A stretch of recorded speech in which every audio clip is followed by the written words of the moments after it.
So crush ಯಾರಾದ್ರೂ ಇದ್ರಾ? Crush ಅಂದರೆ ಇಲ್ಲ, ಎಲ್ಲಿ ಕಾಲೇಜಲ್ಲ? ಇಲ್ಲ, ನಿಜ ಕಾಲೇಜಲ್ಲಿ ಯಾರು ಕ್ರಶ್ ಇಲ್ಲ. ಇಲ್ಲ ಮೇಡಮ್, ಕಾಲೇಜಲ್ಲಿ ಯಾರು ಹೇಳ್ಕೊಳಕ್ಕಾಗದೇ ಇರೋ ಕ್ರಶ್ ಯಾರಾದ್ರೂ ಇದ್ರ? ಚಾನ್ಸೇ ಇಲ್ಲ. ಅಯ್ಯೋ, ಇಲ್ಲ ಹೇಳಿವಾ, ದಿನ ಬೆಳಗಾದ್ರೆ ಇಲ್ಲ ನಾನು ಕ್ರಿಕೆಟ್ ಆಡ್ತಿದ್ದೆ, ಇಲ್ಲ ನಾಟಕ ಮಾಡ್ತಿದ್ದೆ, ಇಲ್ಲ ಟ್ರೆಕ್ಕಿಂಗ್ ಮಾಡ್ತಿದ್ದೆ, ಕಾಡು ಮನುಷ್ಯರ ಥರ ಇರ್ತಾಯಿದ್ವಿ. ಸೊ ಹಾಗಾಗಿ ಇಲ್ಲ, ಕಾಲೇಜಲ್ಲಿ ಯಾರು ಇಲ್ಲ. ಇನ್ನು ಸಿನಿಮಾ ಹೀರೋಯಿನ್ಸ್ ಅಫ್ಕೋರ್ಸ್ ಯಾರು? ತುಂಬ ಜನ ಇದ್ದರು. ಅಂದರೆ ರವೀನಾ ಟಂಡನ್ನು, ಅಂದರೆ ಯಾರ್ಯಾರು ಫಸ್ಟು ಟೈಮ್ ಎಂಟ್ರ್ ಆಗ್ತಾರಲ್ಲ ಅವರೆಲ್ಲ, ರಾಣಿ ಮುಖರ್ಜಿ ಇವತ್ತಿಗೂ ಇಷ್ಟ, ಕಜೋಲು, ಮಾಧುರಿ ಎಲ್ಲ ಇಷ್ಟ.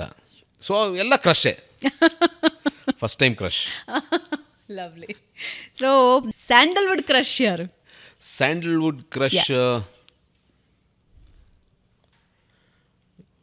ಯಾರಿದ್ರು ಆ ಟೈಮ್ನಲ್ಲಿ? ನಿವೇದಿತಾ ಜೈನ್ ಅಂತ ಒಬ್ಬಳು ಸತ್ತು ಹೋದ್ಲು.